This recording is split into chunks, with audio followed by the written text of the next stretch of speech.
Bienvenue pour notre émission Santé Plus avec Agnès Renard. Nous sommes très heureux d'accueillir aujourd'hui en personne le directeur général de l'Institut national du cancer, Thierry Breton. Thierry Breton, vous avez un parcours exceptionnel et vous êtes depuis, je crois, 6 ans à la tête de cet institut. Est-ce que vous pouvez nous dire d'abord quel a été ce parcours? Vous êtes un spécialiste de ces questions.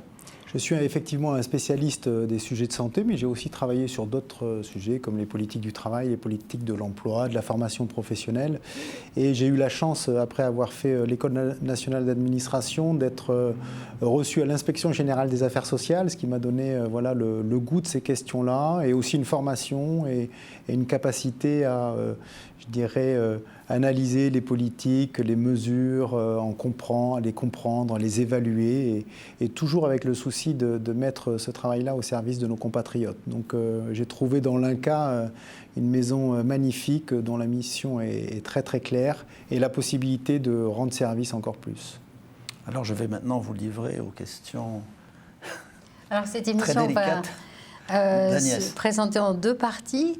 D'abord informer nos téléspectateurs de tous les enjeux du dépistage, de la prévention, de la recherche, et puis parler aussi du modèle que vous avez développé à l'Institut national du cancer et qui peut être un modèle exportable au-delà de la France. Alors tout le monde a peur du cancer, bien sûr, parce que chacun de nous peut ou pourra être touché par un cancer. Peut-être commencer par le début, de nous donner les chiffres et de nous dire ce que c'est qu'un cancer. Alors, ce qu'est un cancer, c'est une dérégulation du fonctionnement cellulaire, en fait. Donc, tout le temps, tous les jours, depuis notre plus jeune âge, il y a une fabrication de cellules. Et puis, ces cellules, certaines d'entre elles ont des dysfonctionnements. Et il y a un mécanisme qui permet de détruire et de repérer celles qui ont un dysfonctionnement. Et grosso modo, un cancer survient quand le mécanisme qui permet de détruire les mauvaises cellules est détraqué. Puis après, il y a plein de possibilités, mais grosso modo, c'est ça. Aujourd'hui, en France, le poids du cancer est important. Nous avons à peu près 385 000 nouveaux cas de cancer tous les ans et 160 000 décès. Donc c'est un poids en mortalité qui est très important, très fort. Et on sait qu'on a à peu près 4 millions de personnes qui sont touchées par un cancer ou qui l'ont été. Évidemment, quand on discute autour de nous, on a plus ou moins été tous en contact, soit directement, soit indirectement, avec des personnes qui ont été touchées par la maladie. Donc, elle a une particularité, cette maladie, c'est que c'est une des premières causes de mortalité en France, et elle a toujours un retentissement qui est très fort et psychologiquement important. Et ce que nous disons à l'Institut national du cancer, c'est que pour des raisons principalement démographiques, puisque c'est quand même une maladie qui vient avec le vieillissement, et comme notre population vieillit, eh bien on aura demain plus de cas de cancer qu'aujourd'hui. Donc on va avoir une incidence qui croît et donc un poids qui va s'accroître. Et dans le même temps, on a aujourd'hui des patients qui ont beaucoup de séquelles. Un chiffre que je souhaite donner, 2 tiers des patients, 5 ans après un diagnostic de cancer, ont des séquelles. Et des séquelles qui peuvent être invalidantes, des douleurs psychologiques, de fatigue, des séquelles qui peuvent être économiques au sens où ils peuvent perdre leur emploi. Et donc si on a plus de cas de cancer demain, qu'on guérit mieux les cancers, parce que c'est quand même une bonne nouvelle, entre les années 60 et aujourd'hui, la progression de la survie est énorme, les progrès ont été énormes, mais donc les gens restent plus longtemps en vie, et c'est heureux, mais du coup avec un poids des séquelles et un impact des séquelles sur leur vie qui est très important. Est-ce qu'on peut chiffrer cette amélioration du traitement du cancer en pourcentage ou... On peut le chiffrer de manière globale, mais ça va donner sur des approximations. Grosso modo, on guérissait 1 cancer sur 2 dans les années 60. Là, on est plus proche de 4 cancers sur 5 aujourd'hui en moyenne. Mais par contre, en fait, on dit le cancer, mais ce n'est pas le cancer, c'est les cancers. Il y a des cancers qui sont très différents. On a des cancers où la guérison est vraiment presque de règle, hein, donc avec des taux de survie à 5 ans qui sont de 95%, 98%, si on prend par exemple les cancers de la thyroïde. Puis on a des cancers qui sont de mauvais pronostics, qui, malgré les progrès de la recherche, malgré les progrès de l'organisation des soins, sont de très, très mauvais pronostics. J'en prends un, le cancer du pancréas. Le cancer du pancréas, moins d'une personne sur 5 survit 5 ans après le diagnostic. Donc c'est un cancer de sombre en fait, hein, qui reste très sombre. Donc dans ces progrès qui ont été énormes, hein, quand on regarde comme ça avec un peu de profondeur historique, on se dit quand même le fruit de la recherche, le fruit de l'organisation des soins, tout le travail qui a été fait produit des résultats, mais on a quand même quelques poches de résistance. D'ailleurs, c'est sur ces poches-là, sur ces cancers-là qu'on veut mettre l'effort dans la prochaine stratégie décennale de lutte contre les cancers. Alors, est-ce qu'il y a des régions où certains cancers sont plus fréquents que d'autres? Et d'abord, quels sont les cancers les plus fréquents? Et y a-t-il des spécificités régionales, que ce soit en France, en Europe ou dans le monde entier? Alors, les cancers les plus fréquents, ça va être prostate, cancer de la prostate chez l'homme, cancer du poumon, cancer colorectal. Chez la femme, c'est le cancer du sein. C'est 59 000 nouveaux cas de cancer du sein tous les ans. Cancer du poumon et cancer colorectal aussi. Il y a des différences qui sont des différences territoriales et en fait, elles sont liées à ce qu'on appelle parfois un peu rapidement les facteurs de risque. Vous voyez ? C'est-à-dire que le cancer et le développement du cancer est très marqué par aussi ce dérèglement cellulaire. Il peut être provoqué par des facteurs qui sont dits exogènes et qui vont faire qu'au lieu de ce dérèglement cellulaire se produire avec l'âge et le vieillissement de l'organisme, il va se produire plus tôt parce qu'il a été soumis à des mécanismes qui font que... Liés à l'environnement ? Alors ça peut être l'environnement et j'y reviendrai, mais les principaux facteurs de risque et ce qu'on voit en termes de géographie, c'est le tabac et l'alcool. Et donc vous retrouvez sur la carte de l'incidence des cancers, comme le cancer du poumon et le deuxième cancer chez les hommes, vous retrouvez en fait les particularités géographiques de consommation du tabac et de l'alcool. Donc vous allez avoir une corrélation autour des Hauts-de-France, du Grand Est et un petit peu en Bretagne avec une incidence qui est plus forte, qui est vraiment liée à des pratiques et une consommation de tabac qui va être plus importante. Il faut avoir à l'esprit que le tabac, c'est vraiment le principal facteur de risque et c'est notre ennemi numéro 1. C'est 45 000 décès par cancer du poumon, par cancer. En réalité, il y a plusieurs localisations tous les ans, donc c'est énorme. Et on sait, et quand on dit que 40% des cancers sont évitables, hein, c'est-à-dire, si on fait un calcul un peu rapide, c'est 160 000 cancers qu'on pourrait éviter tous les ans. Dans cette partie-là, qui est très significative, le tabac écrase tout avec ses 45 000 décès. Et donc, là où il y a une forte consommation de tabac, il y a un fort développement du cancer. L'environnement, aujourd'hui, représente une part qui est plus petite. Alors, ça ne veut pas dire qu'elle est si faible que ça. Elle est plus petite dans les chiffres et dans ce qu'on peut observer. Hein, c'est en toute chose égale par ailleurs et à l'état de nos connaissances. Oui. Hein, donc, à l'état de nos connaissances, l'environnement, c'est à peu près 5% des cancers. Donc, ça pèse peu. Donc, on a... Et vraiment, le message que l'on adresse, c'est qu'il faut regarder en priorité les principaux facteurs de risque, donc tabac, alcool, et puis après, il y a des facteurs qui sont protecteurs, la nutrition, la pratique de l'activité physique, etc. L'environnement reste une petite part, mais c'est un sujet de préoccupation important pour nos concitoyens, et on le comprend, c'est tout à fait légitime. On a beaucoup de questions qui nous sont posées. Est-ce que mon cancer a pu être... peut être le fruit d'une exposition environnementale. De mon comportement.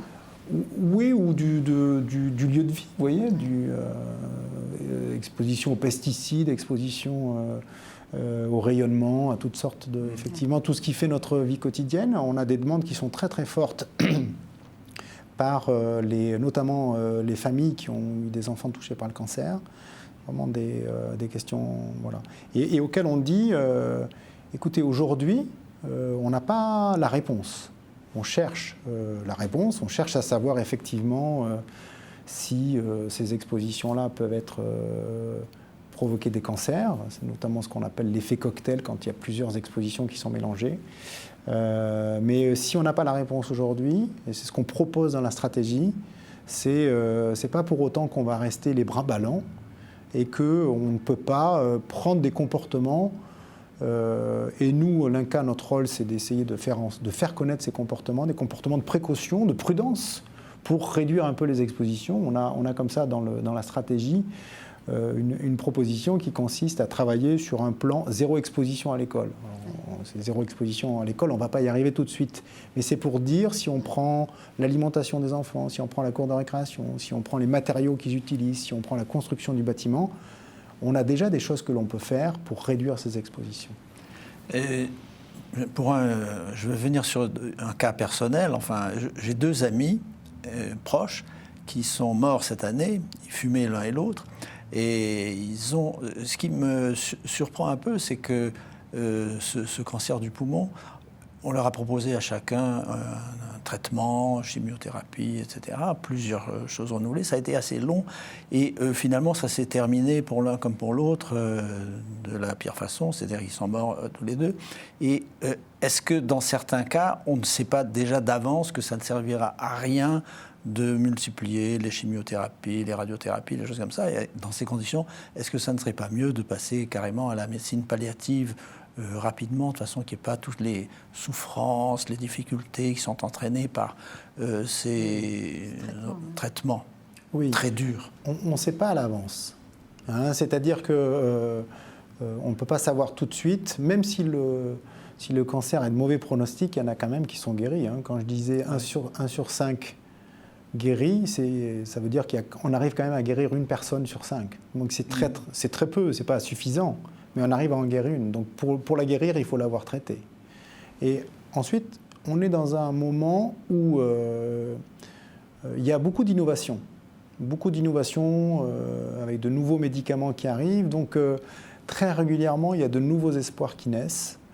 Qui ne sont pas toujours concrétisés, réalisés, mais il y a les immunothérapies, les CAR-T, de nouvelles possibilités qui vont permettre, là où jusqu'à présent les patients restaient en situation d'échec thérapeutique, de trouver une solution et cette solution parfois peut être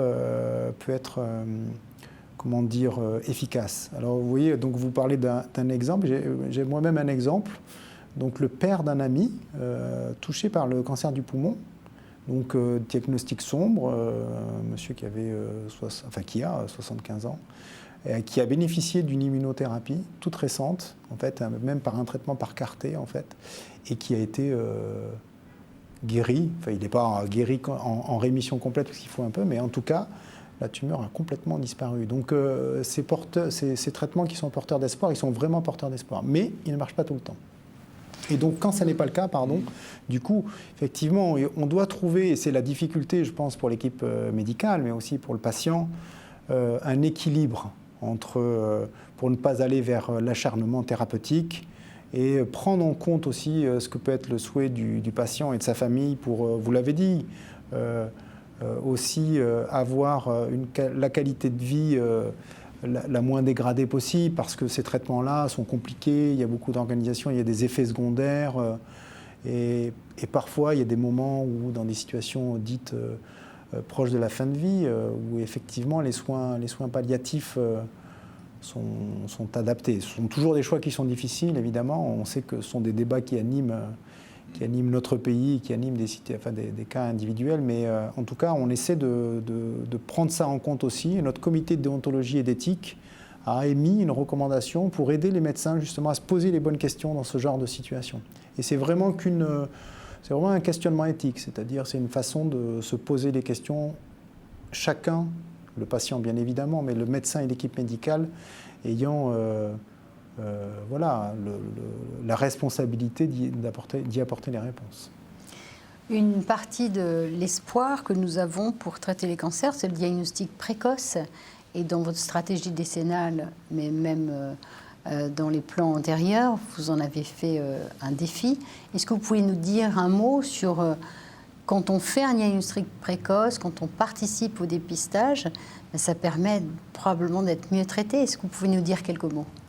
Eh bien, en fait, c'est effectivement la possibilité d'avoir un traitement qui soit le plus efficace possible et sans effet secondaire, parce qu'on va arriver à un moment où l'anomalie des tissus,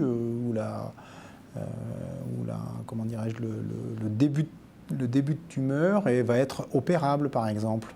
Donc on va pouvoir intervenir en chirurgie. Lorsque les tumeurs sont trop grosses, parfois on n'intervient pas en chirurgie tout de suite. Il y a 3 modes principaux dans le traitement du cancer. Il y a la chirurgie, la radiothérapie et le médicament. Et donc on va pouvoir faire un geste chirurgical et l'enlever sans forcément ajouter un traitement en chimiothérapie. Donc ça peut être de la radiothérapie aussi. Et donc plus on détecte tôt, meilleure sera et plus grande sera l'efficacité. On peut prendre un exemple, celui du dépistage du cancer colorectal. Le cancer colorectal, c'est 17 000 décès par an, donc c'est beaucoup.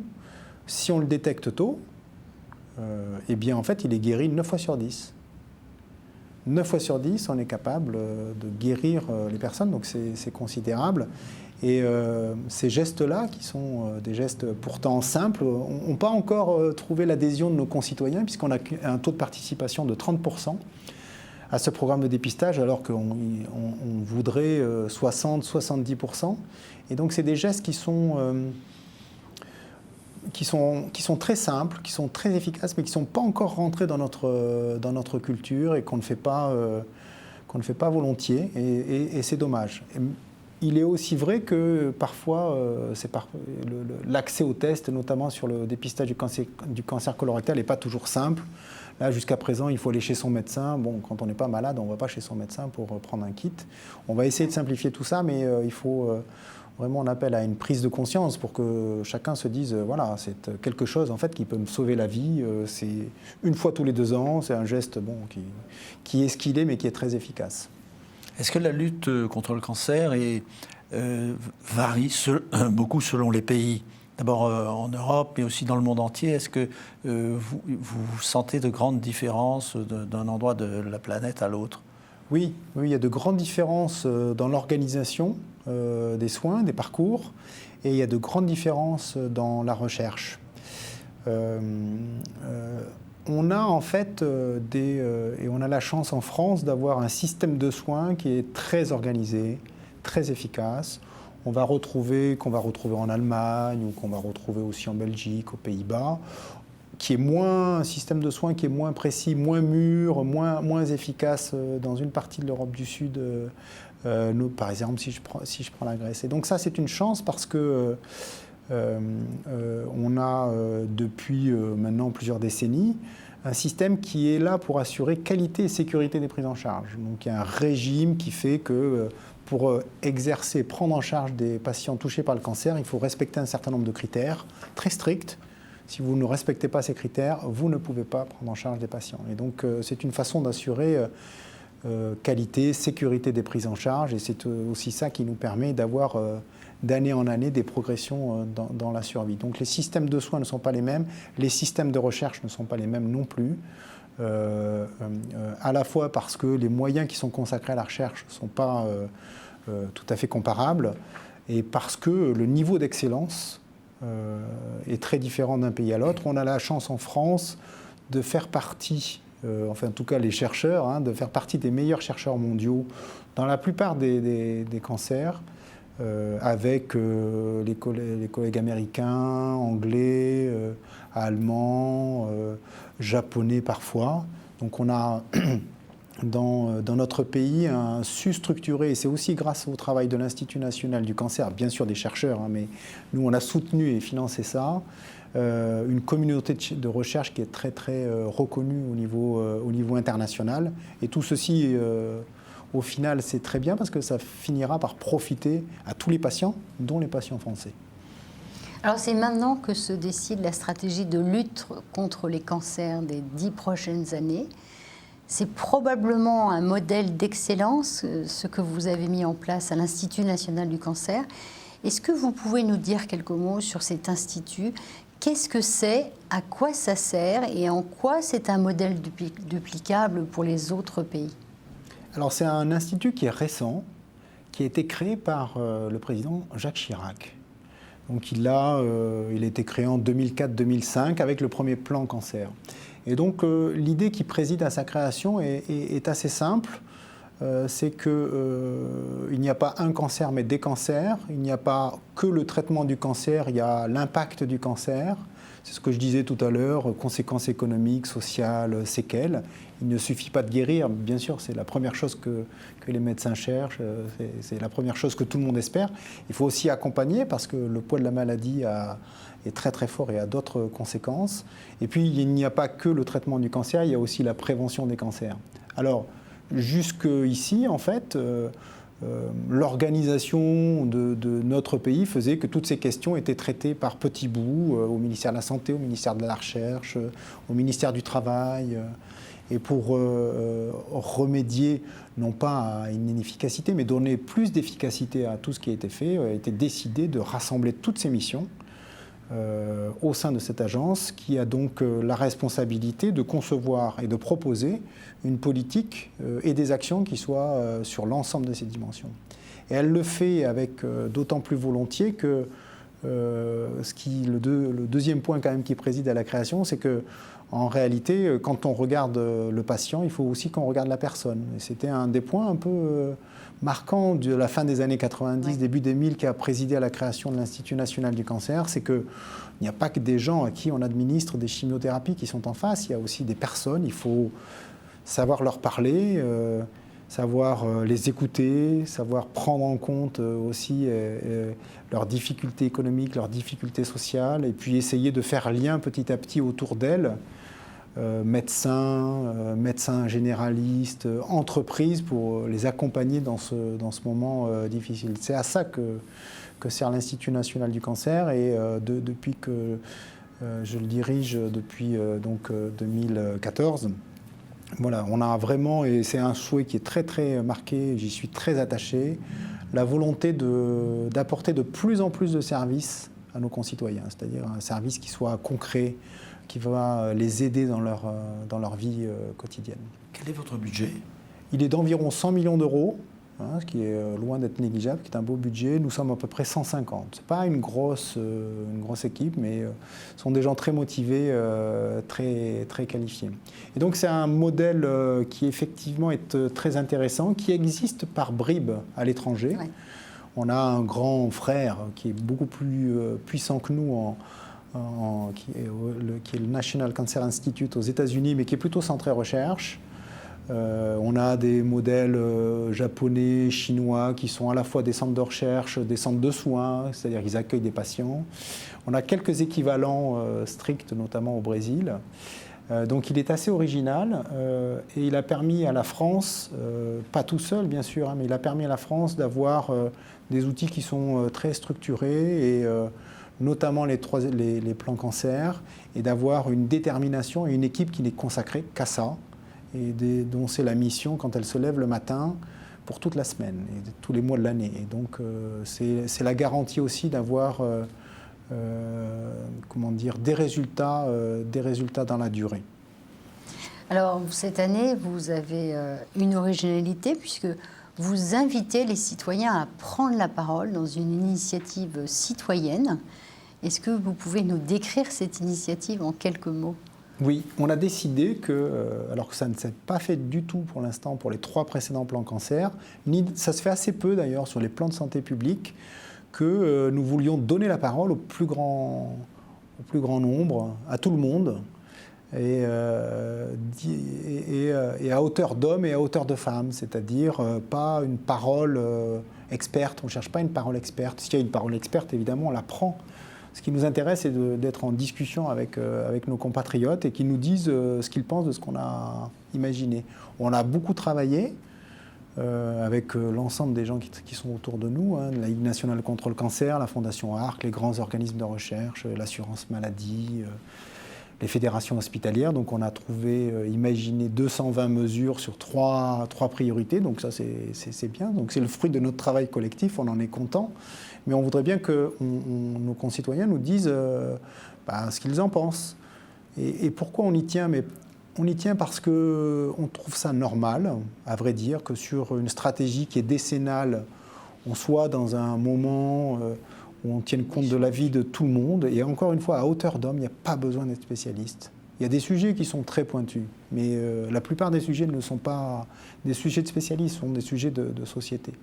Et puis parce que, au fond, si on prend la prévention, il est évident qu'on ne va pas décréter ni à l'INCa ni nulle part ailleurs dans le pays d'un bureau que les 40% de cancers évitables, demain on les évite. Vous voyez, ce sont des changements de comportement. Quand on dit le tabac, ce sont des changements de comportement qui sont difficiles à obtenir. Quand on dit la nutrition, l'activité physique, la participation au programme de dépistage. Donc c'est des choix qui sont des choix de société en réalité. Et si on veut que les choix de société soient faits, il faut que nos concitoyens puissent s'exprimer en espérant que leur participation soit la source d'une mobilisation, d'un entrain et qu'elle nous fasse avancer. On arrivera aux objectifs qu'on s'est fixés que collectivement ou on n'arrivera pas. Thierry Breton, je vous remercie pour toutes ces précisions et pour aussi cette initiative dont vous avez parlé. Et je vais laisser à Agnès Renard le soin de conclure. Alors, on aurait pu vous poser encore plein de questions, mais du coup, on va plutôt inviter les téléspectateurs à participer à cette remontée citoyenne, à cette consultation citoyenne. Et donc, du coup, je vous invite, chacun et chacune, à vous connecter sur consultation-cancer.fr pour pouvoir livrer toutes vos questions, toutes vos idées et vous positionner sur cette stratégie décennale de cancer. Vous avez jusqu'au 15 octobre, je ne me trompe pas, pour apporter toutes vos idées et toutes vos questions. Merci beaucoup.